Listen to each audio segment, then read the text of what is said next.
Through the magic of editing, future me is here. By future me, I'm saying that I have trimmed down my lever gun. This lever gun was the ultimate day and night hunting lever gun as far as I'm concerned. Right now in its current configuration, it's a lot smaller. It's a lot less bulky because I don't have an LPVO and I don't have a thermal. We just got this thing trimmed down to a nice little red dot now. But the reason I did this is I wanted to show off how versatile this handguard is. This is the Costa handguard from Ranger Point Precision. This is basically their Gen 3 handguard is what this is. Now this thing has got some top rails on it that are freaking cool. I dig it. So let's go ahead and see how mad the past me can make those purple-haired cubicle dwellers at YouTube with this freaking awesome gun.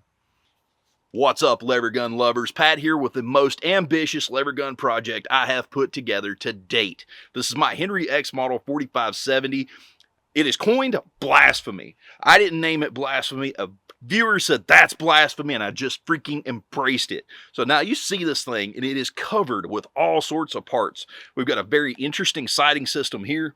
This thing works great as a day and night scope. And of course, I didn't just put this together not to use it.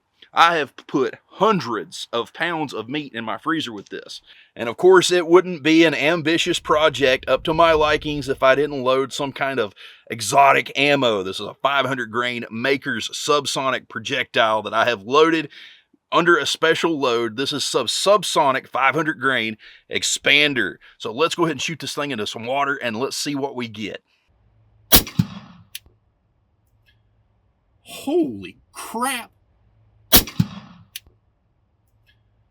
Holy crap. That thump downrange was freaking incredible. Let's go ahead and check this out.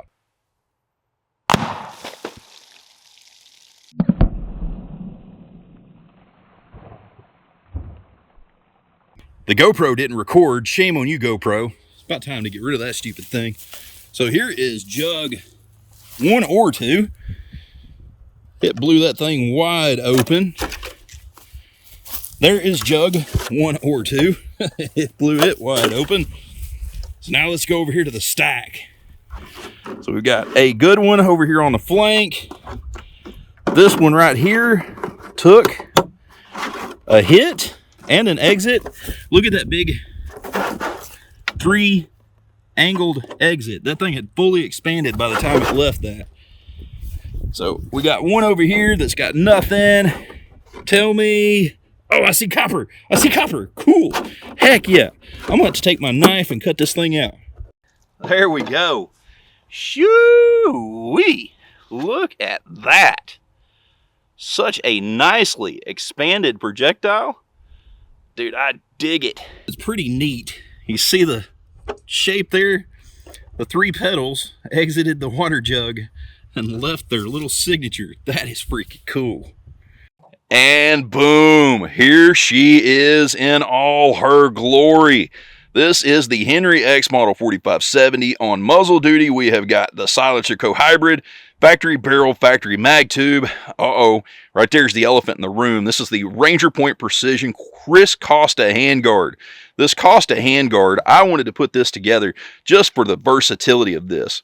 This Costa handguard is highly configurable. You know, you've got all your M-LOK. You've got M-LOK at 3, 6, 9 o'clock. We've got QDs for a sling, which I've got that one right there I'm utilizing for it. Now we've got 3 different rail sections here. We've got a rail section that goes across the top of the receiver. And then we've got 2 gator sections. These gator rails, they can be mounted forward or backwards.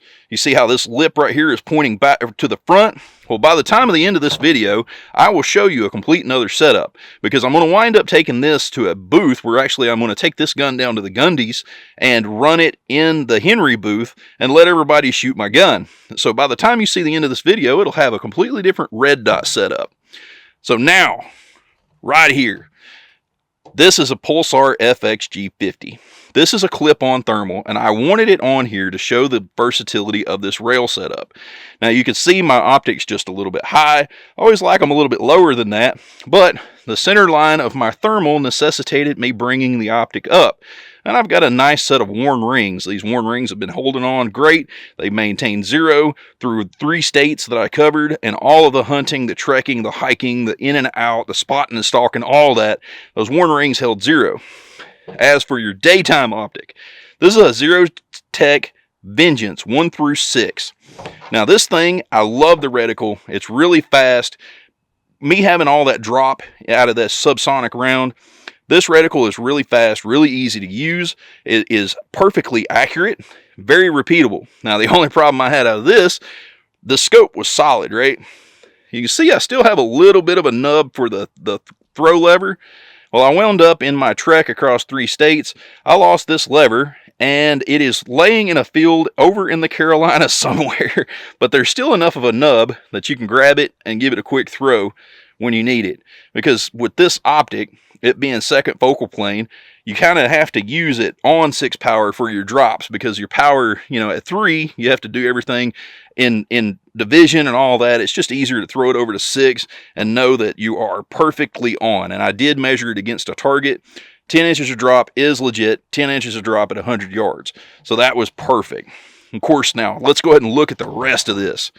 Right here, man, I've got the Ranger Point Precision mod stock. This mod stock is freaking perfect. You see I got the cheek riser there to give me a nice cheek weld. I've got the accessory panel, which gives me a QD for the back end of my sling. I showed you I've got the sling, which that's the splatter pattern from Flatline Fiber Company. So I'm using that QD, and then I'm using the M-Lock to hold a 6-round quiver. It's really nice having 6 rounds right there on the gun, which those are some brass solids. These things are going to be fun to play with soon. I really like that. And of course, when you don't have the high optic set up, you take this adjustable, or take this cheek riser right off, and it drops you right back down, and you'll see that at the end of the video. Of course, I've got their quick takedown screw from Ranger Point Precision. Quick takedown screw is really awesome for if you have a jam or anything like that, you need to clean it. You can just do it toollessly. There's 0 tools needed. Then just really quick, let me make a full disclosure. As of December 2022, I am an employee of Ranger Point Precision. That doesn't sway my opinion on this stuff at all. Basically, if I didn't like something about these parts, I would use my voice to say that I don't like this, instead of bringing it to you and presenting you to something that wouldn't be to your standards. Now, as for that projectile, right here it is. This is the lone survivor, the last unfired one out of that 20 rounds. So 19 other rounds. 9 rounds went to sighting in, and the others went to my activities and making this video. So yeah, you can see this thing's got a little bit of wear on it from riding in the quiver. Of course, this thing covered 3 states. It got all kinds of rained on, so there's a little bit of tarnish on the projectile. But now this is the one that we recovered from the water jugs. Now this will be indicative of the hog hunt, because we saw this shape was in the back of the heart of the hogs. Now for you guys that are sensitive, I'm going to gray this out. And of course, for YouTube policy, I can't show blood. I'm going to gray this out. But you can see where that big old pedals, that big 3 pedals raked right across the back of that hog's heart. It was a nice, clean, ethical kill, and I am tickled to have done it. I probably won't see a hog that big in the next 10 daggum trips. That's from the pedaling of that round right there. And if you look in there, you see where one fragged off and hit right there. And then just jello. Long, caught long. I mean, hell, kind of got me sold, I ain't gonna lie. So this one actually opened all the way up. Even though it took the shortest path through the hog, there was still evidence of full expansion. Now, as for the diameter of this, I don't have my mics with me, so my Mr. Editor Sir, which is me, thank me, will put that number in here. That is your full expansion. Of course, I'm going to weigh it and make sure that it retained its weight too. So, boom, there we go. Now, this one was kind of a fail, but that deer didn't really give me a good shot. You can see there's some material in there from the deer. That deer didn't give me anything but a frontal shot. It was the last day of season, and I wanted some daggum meat in my freezer. So what I did was, she was at 100 yards. I went ahead and threw 10 inches on her, because that's my drop at 100, and I dropped it straight through the brisket. So dropping straight through the brisket, it still could have found the heart, but the problem is it just didn't find any hydraulic media to open that cavity up, this hollow point. It didn't find anything to open it up by the time it went through that brisket. So punching through that brisket just slowed the thing down enough. Now, I mean, it thumped her, and it thumped her hard. Her legs pulled up like the landing gear on a daggum airplane. I mean, she took 100% of that whack. But now she dropped. She is in my freezer, so I am tickled with that. Got some nice steaks and some nice ground deer and all sorts of stuff. So now, while the bullet didn't exactly perform, it still did what it was supposed to do. You can see right there is the difference between success and failure. So if you're going to shoot something like a hog or a deer, make sure not to try to go through cartilage. That's going to be what's going to slow you down and fail you with this bullet. And now that round proved to be silent and deadly. I know that there are other things that are silent and deadly, but this round was just perfect.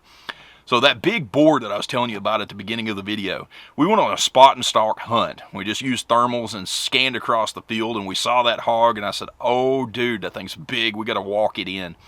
So as I walked it in, basically I looked at it, and I looked at it through the reticle, and I said, man, surely that kill zone on that hog, somewhere around 10 to 12 inches. I measured him out in the reticle, and I said, man, I gotta move in just a little bit closer. You know, I know my drop's out to 125 yards, and that was what I was confident in using this for.